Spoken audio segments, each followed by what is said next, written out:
They walked into the American sun with their hands raised, expecting hatred, hunger, and cold revenge. Instead, something entirely different waited for them behind the barbed wire. For thousands of German prisoners of war, life in the United States during World War II became one of the strangest contradictions of the entire conflict. They had come from blasted cities, ruined by firestorms, and from the frozen fields of the Eastern Front. Many had expected brutality. Few expected a routine, a system, and even a chance to rebuild their strength. Before we go deeper into their daily lives, a quick note. If you enjoy stories that pull back the curtain on the hidden side of the Second World War, consider subscribing. It helps more than you know, and lets us keep exploring the history that is often forgotten. From late 1942 onward, German prisoners began arriving in Louisiana, Texas, Oklahoma, and the dusty heartland of the American South. Many had been captured in North Africa. Others were taken during the final battles in Italy. Their first shock came not from the guards, but from the food. When trains rolled into places like Camp Livingston or Camp Swift, prisoners were given hot meals that some had not tasted for months. One soldier later wrote that he expected to be beaten, but instead, an American sergeant handed him a steaming cup of coffee and told him to keep moving. Upon arrival, the men were processed, deloused, and separated based on rank. Officers were sent to specific compounds, often better equipped and more tightly monitored. Enlisted men were sent to general barracks, long wooden buildings with rows of metal bunks. The air smelled of pine, soap, and dust. At night, many lay awake, trying to understand how the world had flipped so suddenly. 3 weeks earlier, they had been firing machine guns across desert dunes. Now they were standing in line for dental checks. Every camp followed a schedule that blended military efficiency with a surprising degree of humanity. Reveille sounded early. Prisoners formed up for roll call. Breakfast followed, and for many Germans, the amount of food remained a constant shock. The Geneva Convention required equal treatment, meaning prisoners were fed almost the same rations as American soldiers: bread, tomatoes, potatoes, meat when supplies allowed, and endless amounts of coffee. Some guards joked that the prisoners drank more coffee than the entire state of Texas. As the days settled into routine, work became the backbone of camp life. The United States faced a manpower shortage, especially in rural states. Young American men were overseas, and farms needed hands. Under supervision, prisoners were taken by truck to fields, orchards, and sawmills. They chopped wood, harvested cotton, cleaned irrigation channels, and repaired fences. The pay was small, only a few tokens or credits per day, but inside the camp, these tokens mattered. They could be exchanged for tobacco, postcards, shaving cream, or extra portions of food. In places like Camp McCoy in Wisconsin, winters cut through every board of the barracks. Prisoners shoveled snow, cut timber, and hauled supplies, while the wind howled from the Great Lakes. In contrast, prisoners in Camp Butner in North Carolina often worked in tobacco fields under a humid southern sun that turned shirts dark with sweat by midday. Their worlds shrank to simple rhythms: wake up, work, eat, rest, and repeat. For many, it was the first sense of order they had felt since the chaos of the front. The guards were not what most Germans expected. The majority were older Americans, too old or unfit for overseas combat, or younger men waiting for reassignment. Some had lost sons in Europe, yet they separated personal grief from their duty. Discipline existed, and it could be strict, but cruelty was not tolerated. Many prisoners were stunned by the difference between propaganda and reality. They had been told that Americans were ruthless and primitive. Instead, they met guards who tipped their hats, made jokes, and sometimes even practiced rusty German phrases. One former prisoner wrote that the most unsettling feeling was not fear, but the slow realization that he was being treated more fairly in an American camp than many civilians back home. The thought haunted him. It made him question everything he believed before his capture. That internal conflict became a quiet companion for many. They had sworn loyalty to a regime that demanded absolute obedience.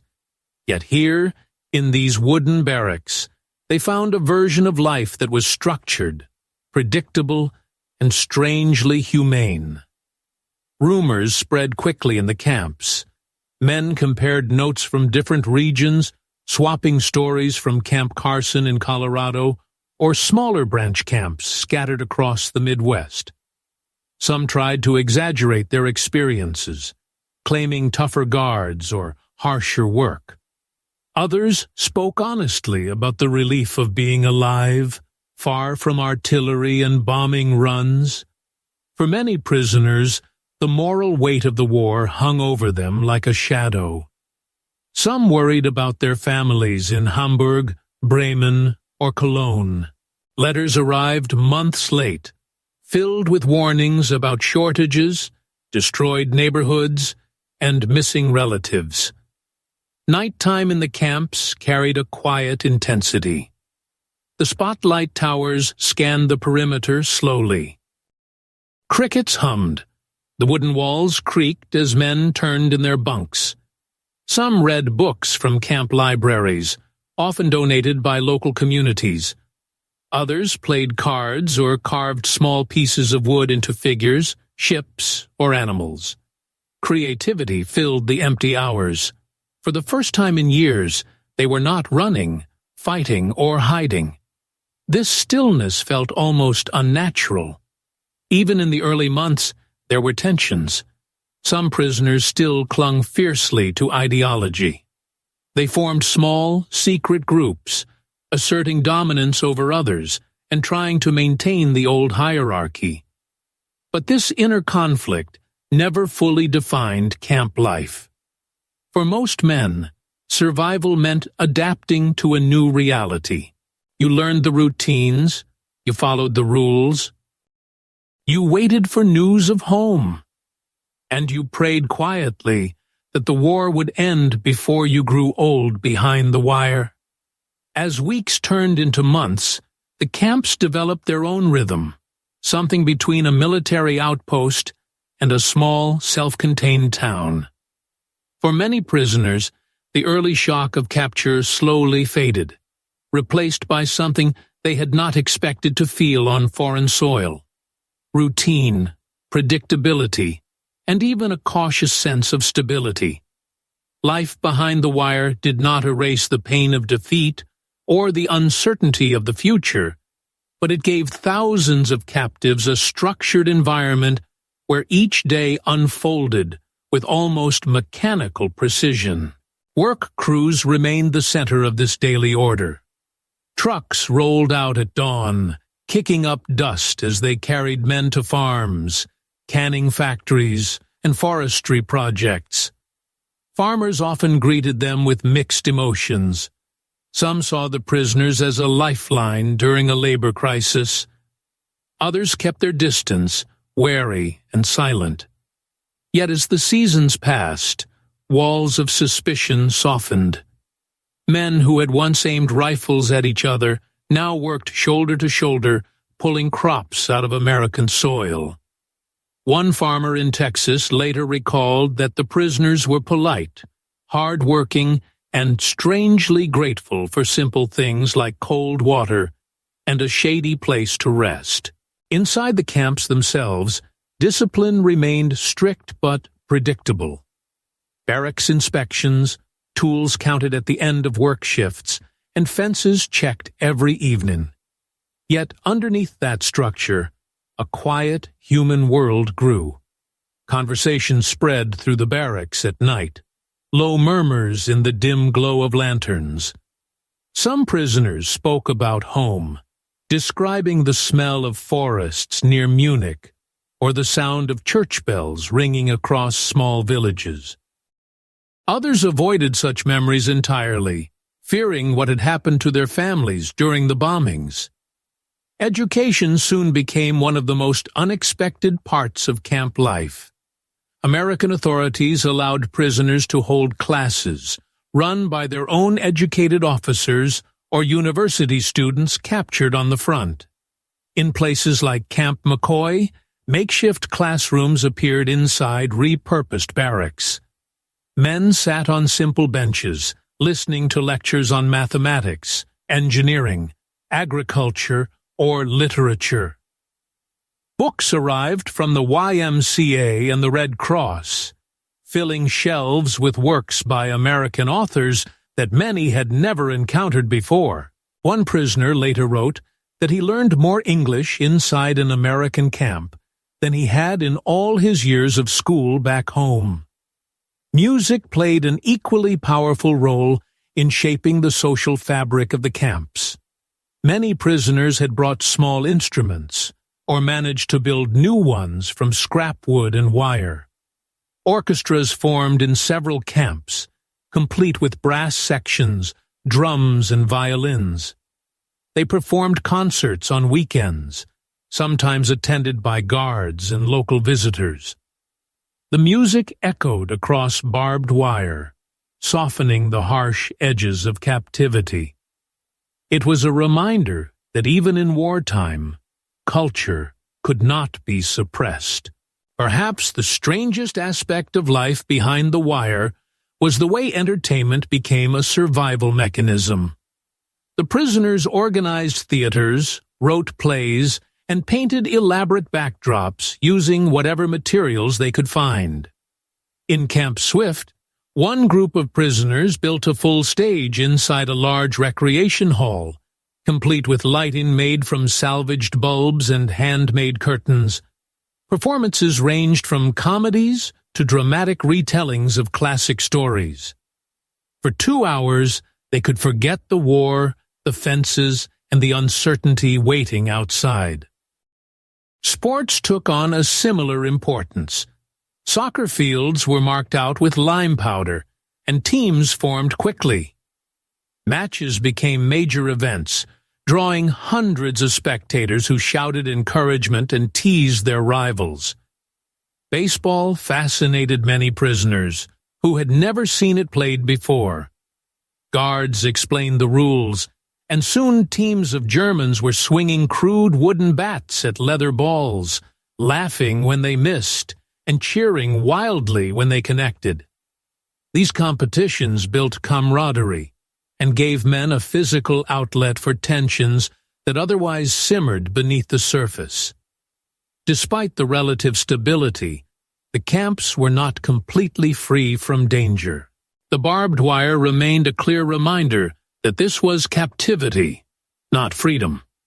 A few prisoners attempted escape, usually driven by fear for their families or misguided hope that they could reach Mexico or blend into American towns. Most attempts ended quickly. The open landscapes of Texas or the snowy fields of Wisconsin offered no real hiding places. A few men crossed fences or slipped away from work crews only to surrender hours later, exhausted, hungry, and disoriented. They often said the same thing. The world beyond the wire felt larger and more hostile than anything inside it. Tension also simmered among the prisoners themselves. Strict ideological divisions existed beneath polite conversations.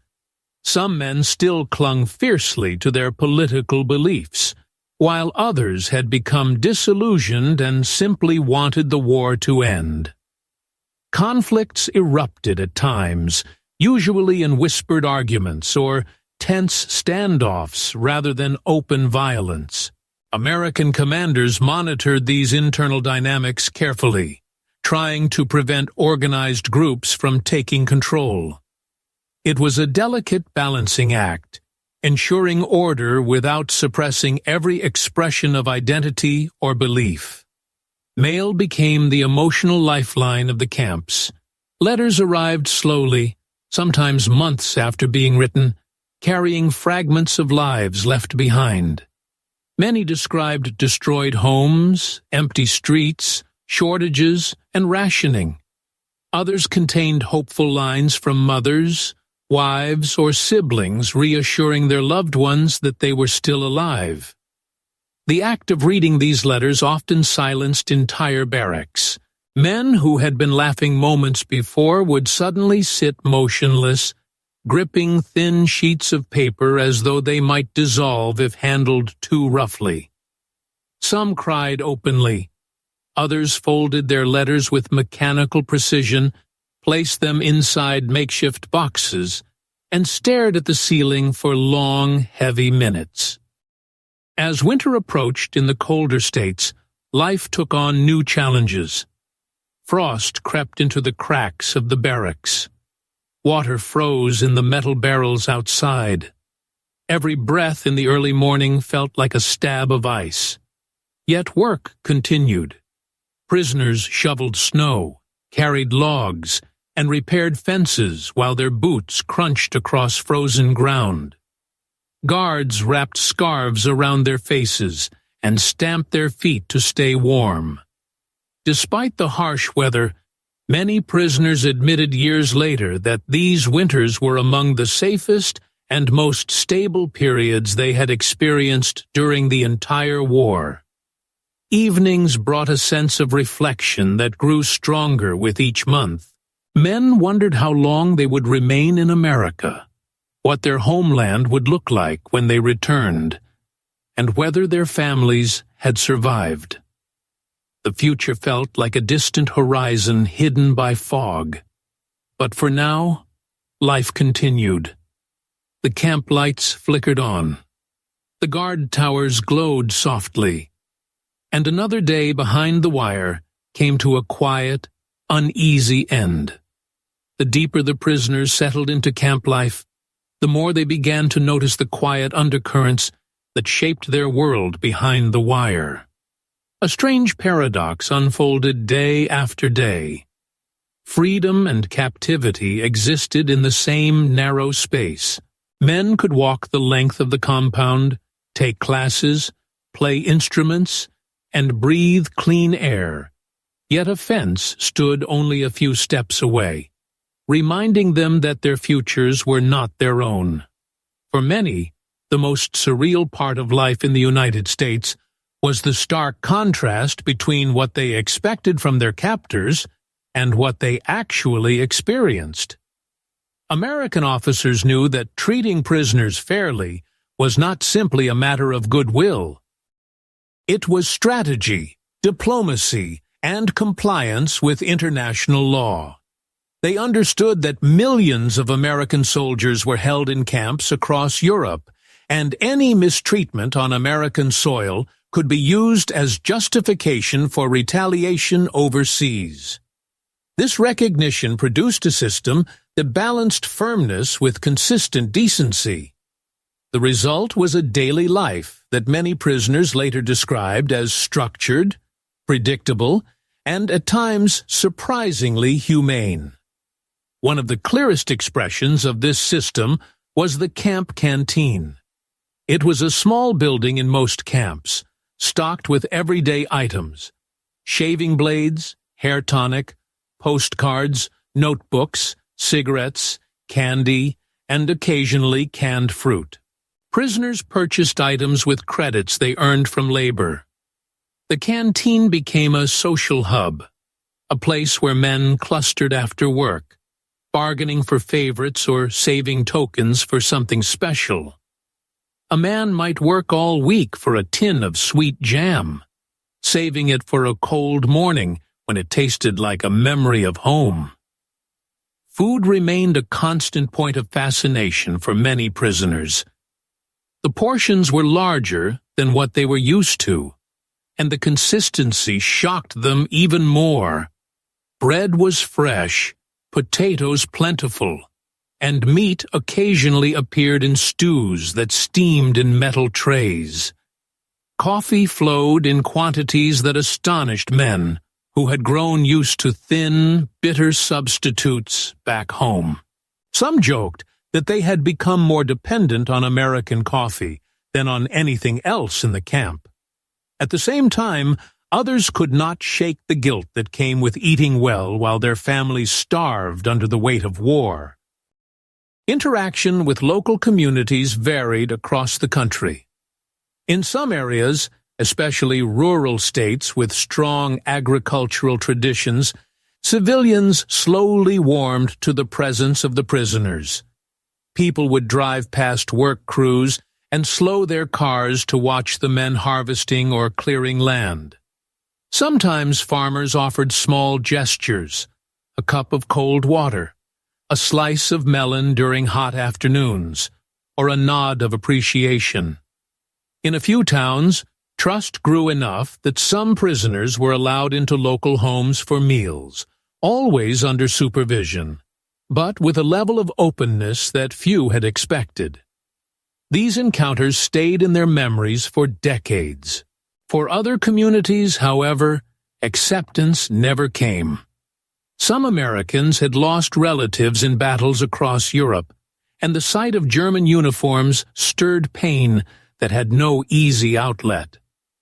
These tensions rarely erupted into open conflict, but they lingered beneath the surface, shaping the way guards and civilians approached their duties. Even in these environments, though, the structure of the camps ensured that resentment did not turn into abuse.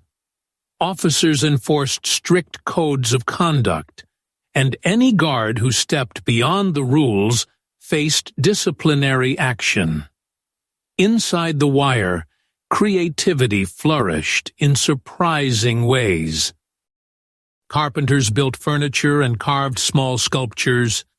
Painters created murals in recreation halls, some depicting landscapes far from home, others illustrating scenes of daily life in the camp.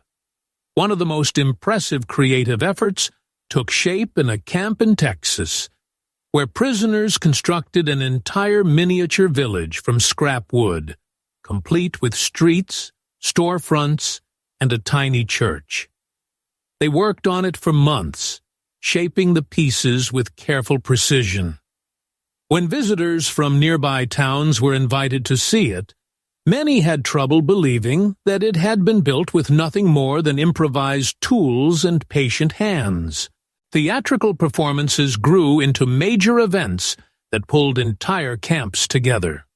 Scripts circulated through barracks, handwritten and smoothed from repeated handling. Costumes were stitched from burlap, cotton, or even discarded blankets. When the curtain rose on an improvised stage, the audience of prisoners and guards alike fell silent, drawn into stories crafted by men who had once marched under a completely different flag. The theater became an escape, a temporary world where the fence no longer mattered, and where men could laugh, argue, and momentarily forget the uncertainty of their future. Sports remained another vital anchor. Soccer tournaments developed intense rivalries, with barracks forming teams and cheering as fiercely as if they were playing for national pride. Games often lasted until the sun dipped behind the guard towers, painting the fields in long shadows. Baseball, still unfamiliar to many, fascinated some prisoners who became determined to master its rhythm. The crack of improvised bats echoed across dusty yards as men tried to chase fly balls under the watch of curious guards. Despite these moments of normalcy, a persistent emotional weight hung over everything. The longer the war dragged on, the more prisoners feared what might be waiting for them when they returned home. Letters continued to bring fragmented stories, destroyed streets, missing relatives, shortages, and fear that spread across entire cities. For some men, these letters became the most important objects they possessed, folded carefully and stored beneath mattresses or hidden in small wooden boxes. When mail was delayed for weeks, anxiety grew heavy. Men paced outside the mail hut, scanning the bulletin board for their names, hoping for any scrap of news. Medical care inside the camps varied, but generally followed strict regulations. American doctors treated prisoners for illnesses, injuries from work, or infections common in crowded environments. Dental care, eye exams, and routine checkups surprised many prisoners who had grown accustomed to shortages of medical supplies back home.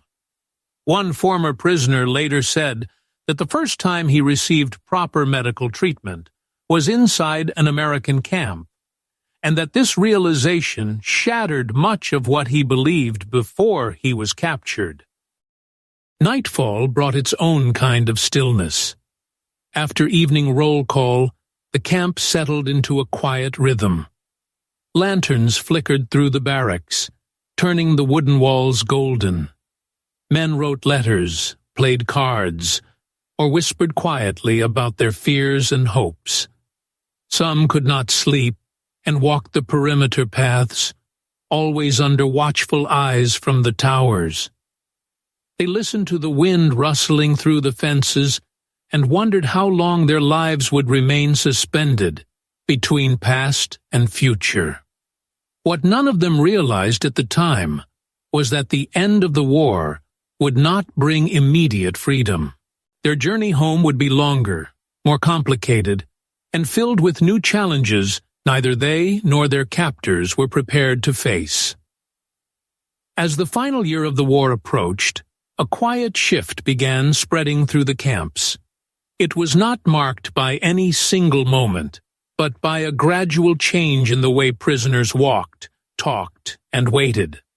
They sensed that the world outside the fences was collapsing and rebuilding at the same time, and that their own fate hung somewhere between those two realities. Rumors spread like sparks.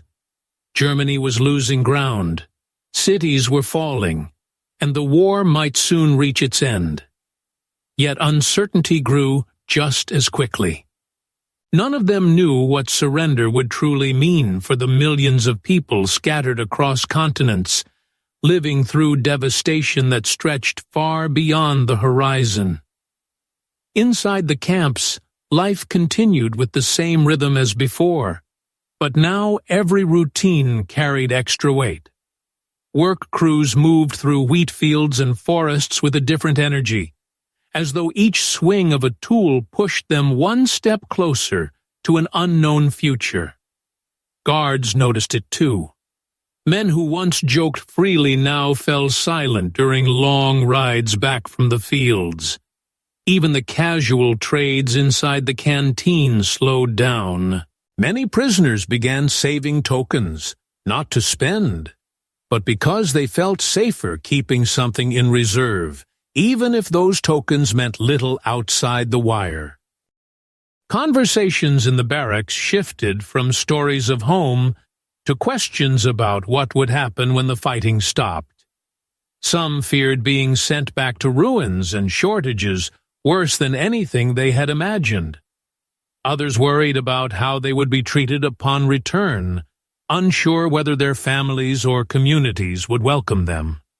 A few held on to the belief that everything would go back to normal, but even they sensed the truth behind the silence that came with the evening mail. Normal no longer existed. Tensions rose as ideology fractured within the camps.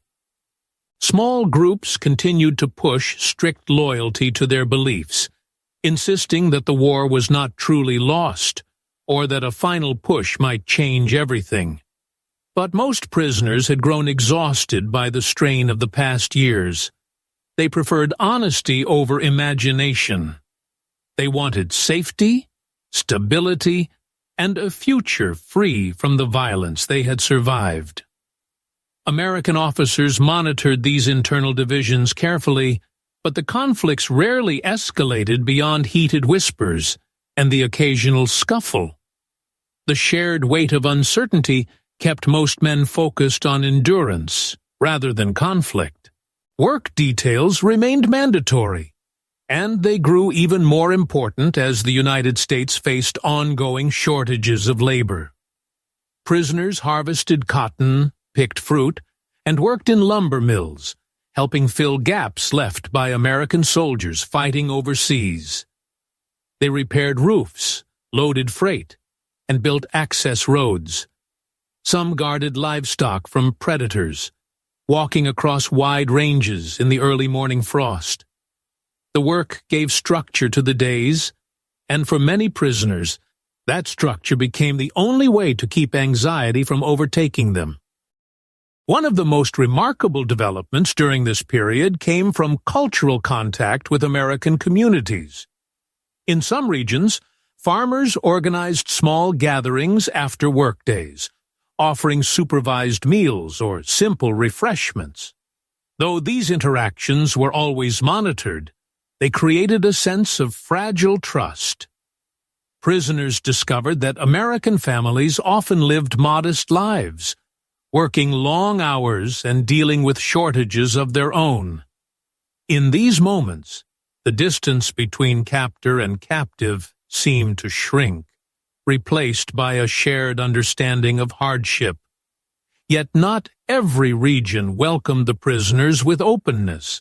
Some communities felt deep resentment, especially those who had lost relatives overseas.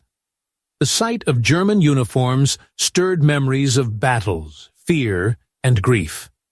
These emotions rarely broke into open confrontation, but guards remained vigilant. American commanders understood that even a single violent incident could ripple outward, damaging the fragile order that kept the camps running. Winter added another layer of difficulty.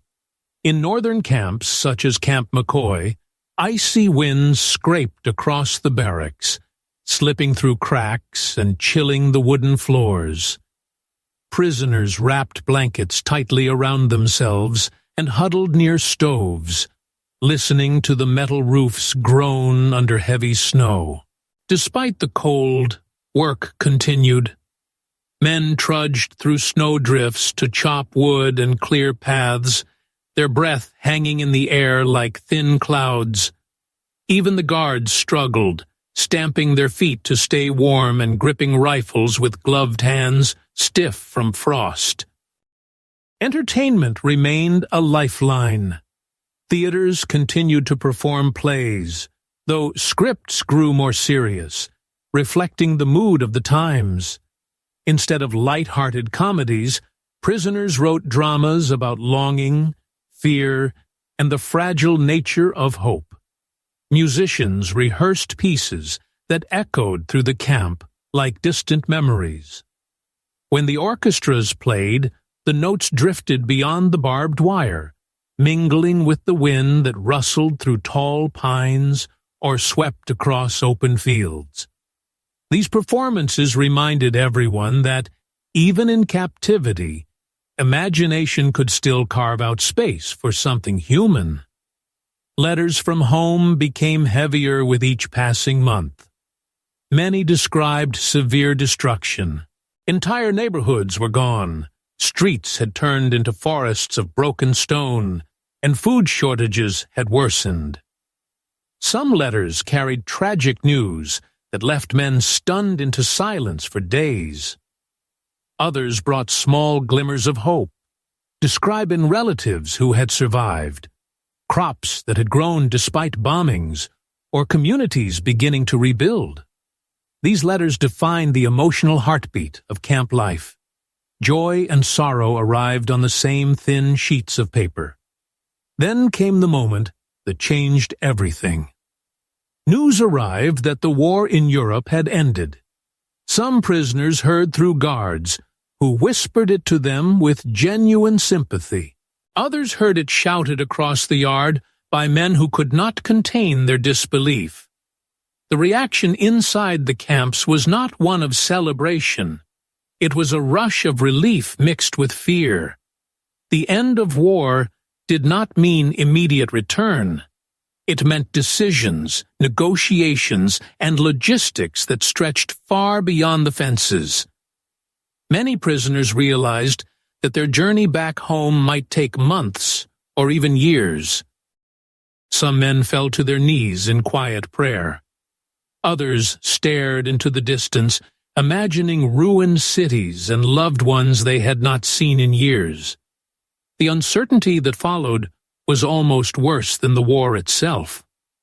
They were safe, fed, and housed, but everything they cared about was thousands of miles away, caught in a world they no longer recognized.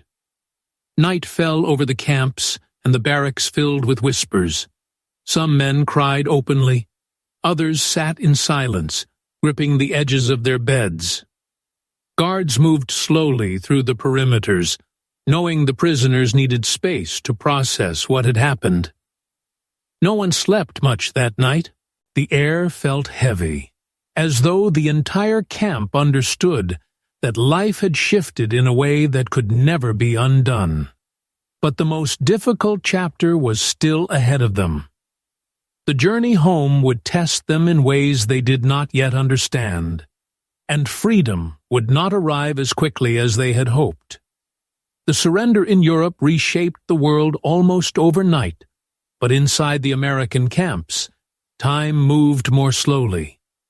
The war was over, yet the fences remained. The guard towers stayed lit, and the future hung suspended in a strange, quiet uncertainty. Men who had dreamed for years of going home now found themselves trapped in a waiting game, with no clear end date. Freedoms gained through kindness did not erase the fact that every movement still followed rules, schedules, and constraints. American authorities faced an immense logistical task. Millions of displaced people needed transport, food, and shelter across a devastated continent. The priority was stabilizing Europe and preventing hunger on a massive scale. Prisoners in American camps were part of that equation, but they were not at the front of the line. For many, the realization that they would not leave immediately brought a wave of frustration. Years of war had hardened them, but the thought of more waiting felt unbearable. Work details continued, though conditions shifted. In some regions, prisoners were now assigned to help with post-war cleanup, agricultural recovery, and maintaining local infrastructure. The work was less intense at times, more routine, but every task reminded them that they were still bound by orders. They repaired fences, cleared brush, harvested crops, and loaded freight onto trucks that rumbled across dusty roads. Some prisoners were sent to temporary branch camps, small sites scattered across rural areas where work crews stayed for weeks before returning. Yet these final months also brought moments of unexpected humanity. Local communities, now aware that the war was over, sometimes approached prisoners with a new sense of openness. People who once avoided them out of fear or grief now offered small gestures, an apple from a farm stand, a short conversation from a safe distance, or a simple wave as work crews passed by. Prisoners absorbed these moments with a quiet gratitude. The war that had defined their lives was ending not with hatred, but with a kind of cautious understanding. Inside the camps, men tried to prepare themselves for what came next, though no one truly knew what to expect. Some worried about being blamed for actions they never committed. Others feared returning to a homeland in ruins, where food was scarce and trust had collapsed. A few clung to the hope that their families had survived and that they would find familiar faces waiting for them. In the barracks, conversations stretched long into the night. Men shared memories, fears, and fragile hopes, speaking softly as if trying not to disturb the uncertain future.